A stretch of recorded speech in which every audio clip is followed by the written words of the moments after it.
From strangers na nagkasama sa isang bakasyon sa Sagada, ngayon ay travel buddies na at nakapag-decide to make more happy memories together dito sa Siquijor. So ano-ano ang kanilang pinuntahan sa isang araw with me as their tour guide? Tara, pag-usapan natin yan. Maayong adlaw, this is J. Perpetual Kid at tara, let's explore Siquijor.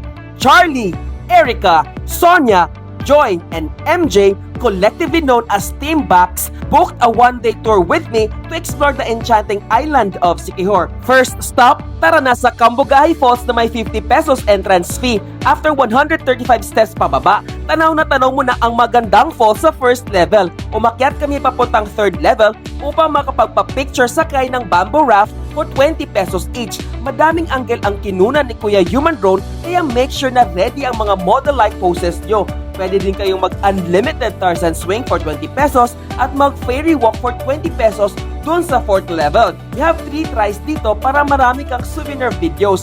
But if gusto mong umulit, pwede naman basta pumila ka uli. Then we had a delicious lunch at the nearby K&S Resto Bar before nag-quick pictorial sa San Isidro Labrador Church at Lazi Convent at naligo sa Lagaan Falls na may 50 pesos entrance fee.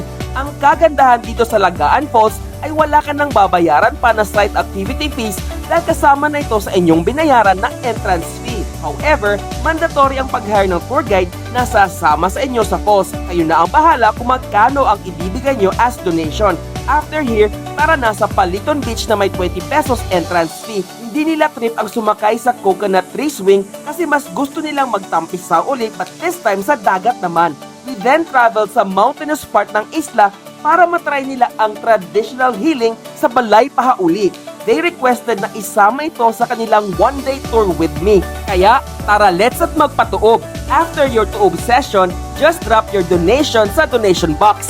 And lastly, mag-relax sa Book Cafe habang nag-aantay ng sunset. Again, this is J. Perpetual Kid at daghang salamat kay Charlie, Erica, Sonia, Joy, and MJ, collectively known as Team Bax, for choosing Siquijor as your travel destination. Hanggang sa susunod na biyahe, ayo!